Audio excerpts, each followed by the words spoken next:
شبر صاحب یہ فرمائیے گا کہ یہ جو ڈیٹ ظاہر ہے کہ ہمارے جو ایکسٹرنل ڈیٹ ہے وہ یا بائی لیٹرل ہے یا ملٹی لیٹرل ہے یا پھر پیرس کلب کا آ جاتا ہے، وہ تو خیر نسبتاً آسان اس کا طریقہ کار ہے.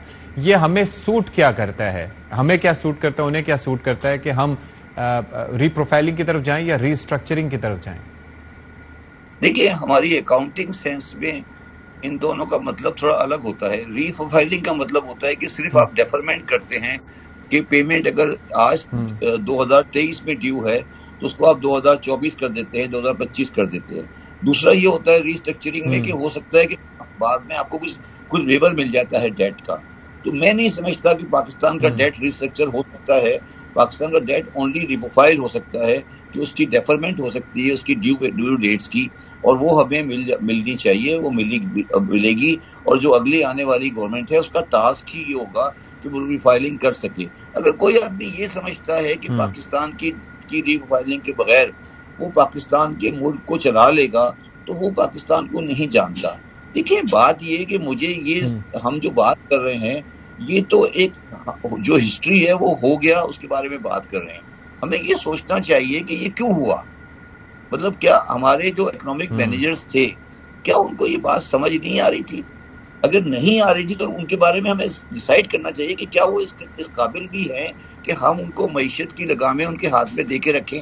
شبر صاحب exactly that is the question that I wanted to ask کہ بیسکلی ہر معاملہ سیاستدانوں پر ڈال دیا جاتا ہے، لیکن آپ کو لگتا ہے کہ جو the people who are actually managing the economy, کیونکہ یہ ساری چیزیں they are in the books, they are there, you are talking about it, Khaqan صاحب is talking about it, but no one is the people who are actually doing it right now, they are not doing it. ایسا کیوں ہے؟ میری بات سنیں، میں نے ایک تقریر کی تھی 16 دسمبر 2021 کو، اور وہ حمدہ یونیورسٹی میں کی تھی. اس وقت عمران خان کی گورنمنٹ تھی. تو میں نے اس وقت بھی کہا تھا کہ پاکستان کا لوکل اینڈ فارن ڈیٹ پے نہیں ہو سکتا اور پاکستان دیوالیہ کی طرف آگے بڑھ رہا ہے. یہ بات کر رہا ہوں میں دسمبر 2021 کی، ٹھیک ہے؟ تو اس وقت لوگوں نے، آپ بھی سارے میڈیا پریشان ہو گیا کہ شبر صاحب کیا کہہ رہے ہیں. آج سارے آپ لوگ وہاں کھڑے ہیں. تو میرا یہ سوال ہے کہ جو لوگ پاکستان کی معیشت کے بارے میں بات کرتے ہیں یا معیشت کو چلا رہے ہیں، یا تو وہ نالائق ہیں یا وہ منافق ہیں یا وہ سلو ہیں، ان کو سمجھ نہیں آتی یا وہ سیاسی کام کرتے. دوسری بات، میں نے 19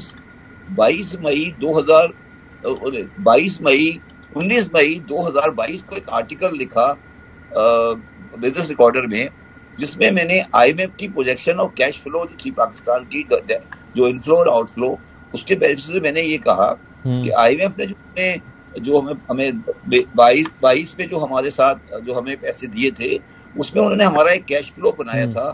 اس میں انہوں نے یہ ایسٹیمیٹ کیا تھا کہ پاکستان میں اگلے سالوں میں تقریباً ہر سال 10 بلین کا فارن ڈائریکٹ انویسٹمنٹ آئے گا.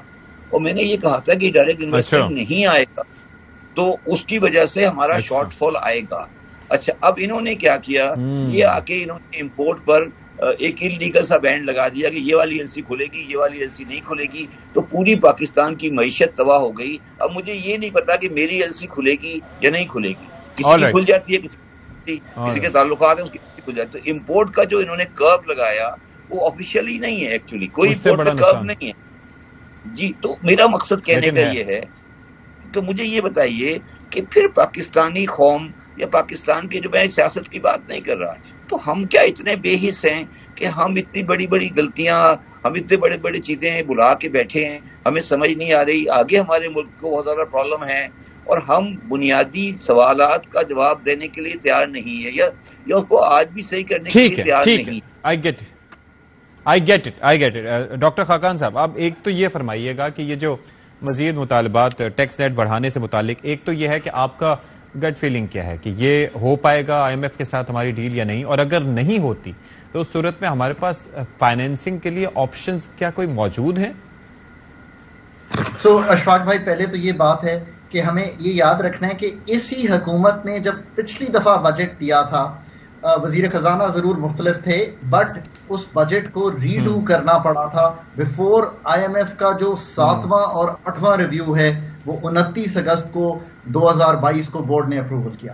سو یہ کوئی نئی بات نہیں ہو رہی ہے. This government had to exactly the same thing جو آج مانگا جا رہا ہے. اب آج کیا مانگا جا رہا ہے ذرا اس پہ بھی مطلب بات کر لیتے ہیں کھل کے.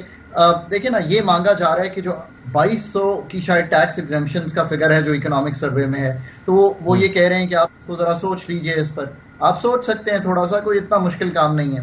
پھر ایمنسٹی کو جو آپ نے $17,000 الاؤ کیے ہوئے تھے اس کو آپ نے 1 لاکھ کیا.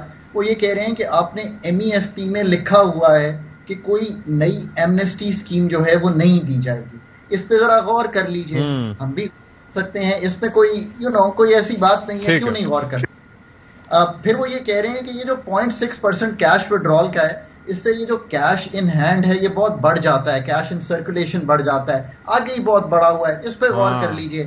یہ پھر وہ آپ کو کہہ رہے ہیں کہ کچھ اگر پروگریسیوٹی ٹیکسیشن میں دکھائیں تو اچھا ہوگا. میرا ذاتی بھی خیال تھا کہ انہوں نے یہی کرنا ہے کہ وہ لیں گے کہ اتنی گروتھ ہوگی اس سے یہ کر کے 9200 پہ پہنچ جائیں گے. بٹ وہ کہہ رہے ہیں کہ آپ سوچیے. ایک آخری چیز وہ کہہ رہے ہیں جس سے میں بہت اگری کرتا ہوں, وہ یہ کہہ رہے ہیں کہ آپ نے انکم سپورٹ میں صرف 48 ارب روپے بڑھائے ہیں, یعنی کہ 450 کی ہیں. ادھر تنخواہیں آپ نے 30 اور 35% بڑھائی ہیں, تو اس پہ بھی غور کر لیجئے. اور بجلی کی جو سبسڈی ہے اس کو بھی ٹارگیٹڈ کرنے کی کوشش کیجیے. یہ ڈوئبل چیزیں ہیں. چلیں let me get back to Shabbar صاحب. وقت مختصر. شبر صاحب very quickly, suppose if you have everything, if you are in the position of power to do anything for the Pakistan economy, what would you do? Quick response کر دیجیے گا please. میرے لیے سب سے پہلے میں یہ کوشش کروں گا کہ میں اپنی انرجی کنزمپشن کو پازیٹیولی ریڈیوس کروں.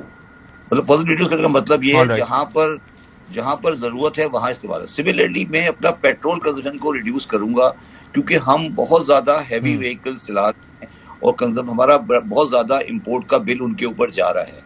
دوسری بات میں یہ کروں گا, میں ریٹیل ہول سیل ٹریڈ کو جو کہ ٹوٹلی آزاد چل رہی ہے اس کو پاکستان میں ٹیکس نیٹ میں لاؤں گا اور ڈاکومنٹیشن کروں گا. تیسری بات میں پاکستان بڑا بزنس ہے جو کہ پاکستان میں انویسٹ کر سکتا ہے, جس کو انہوں نے کرش کر دیا ہے. مطلب اس وقت جو بڑا بزنس مین ہے جس کے پاس ہولڈنگ کا اسٹرکچر ہے